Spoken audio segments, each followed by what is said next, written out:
And speaking of presidents who don't care about their people, have you guys heard about what happened in Ethiopia last week? The Ethiopian security forces opened fire on students last Thursday during a non-violent protest. Non-violent at Western Oromia in Ambo town. I still don't get it. Africa, when are we going to wake up? Why are we killing our own children? Why are we killing ourselves? This is not even colonial time. This is not an attack from an enemy outside Ethiopia. This is the government of Ethiopia killing its own people. How do you explain that? How do you defend a government that opens fire on peaceful protesters in broad daylight? Do you know that they killed more than 30 people that day on the spot? More than 30 people. To be honest, I'm really concerned about what's going on in Ethiopia.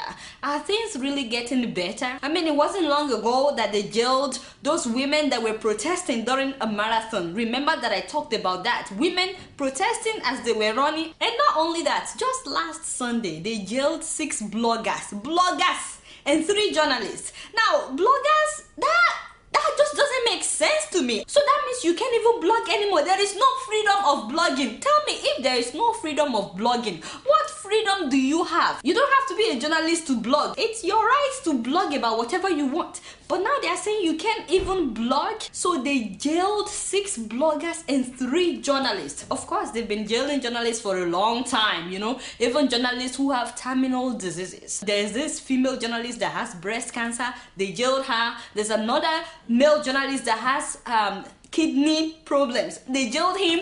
They've been jailing journalists for a long time in Ethiopia. And guess what their crime was? These bloggers and 3 journalists that were arrested. The Ethiopian government said that these young people are working with foreign organizations. They're working with human rights activists abroad, and that they're using social media to destabilize the country. And they did not explain to us how these people are destabilizing Ethiopia. Does that make sense? And this is a democratic country. In case you don't know, Ethiopia is a democratic country. The next thing is that they arrested them and they jailed them. And as a matter of fact, the government opened a court session last Sunday in order to sentence these bloggers to prison. You see why I'm saying that I'm really afraid of the way things are going right now? So because they want to get rid of these bloggers and this journal, they wanted to sentence them as quickly as possible. Because of that, they opened the court on a Sunday. Hey, yeah.